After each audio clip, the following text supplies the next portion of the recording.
Hello everyone, I'm Zhao. This is my research proposal presentation for the course Sociology of Education. Here is my research interest. In 2007, Japan Broadcasting Corporation filmed a documentary series called Dynamic China, which reviews the unequal education opportunities and the increasing inequality of different social classes in a changing Chinese society. This research paper will seek to analyze the existing discriminations and stereotypes in that period of Chinese society. Also, according to Bourdieu's theory, this paper will discuss the education situations of upper-class and working-class children, and more importantly, how the education goals have changed in the rural area with the urbanization and globalization. Here I want to talk a little bit of the background information.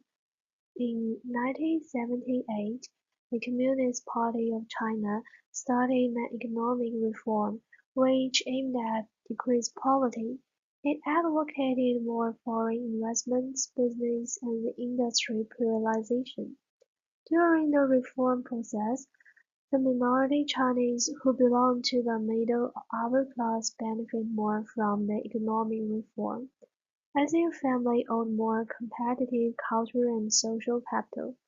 However, at the same time, this reform also enlarged the gap between rich and poor in China.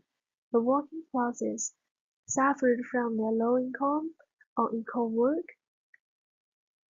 The documentary "Dynamic China" was filmed in 2007. It was a year before Peking Olympic Games, which was regarded as the nation's emergence as a global power. Also, it was 20 years after the economic reform. The success and the drawbacks of the reform has already appeared. My research questions will be how the changing social class structure is represented in dynamic China over the 30 years, and what are the factors of the implications of social inequality and justice in the economic reform, how the hegemony policy influences social status, how the education goals change in the rural area with the urbanization and globalization. Here are some theories and key concepts that I might use in my proposal. First of all, the isms. This means some kind of discrimination occurred in this period. For example, the classism, sexism, and ableism.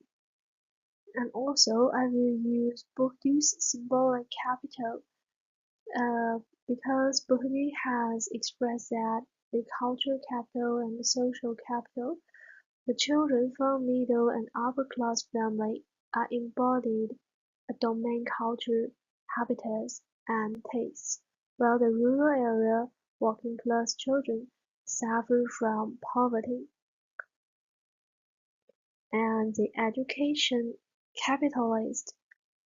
It is said that the school creates and reinforces patterns of social class, racial and sexual identification among students. Students' family background and social class determine their access to the resources and influence them how their habitats will be shaped. And then I will also uh, mention the structural functionalism and neoliberalism as the new school teaching method. Here are my reference for this paper. Thank you. Thanks for listening.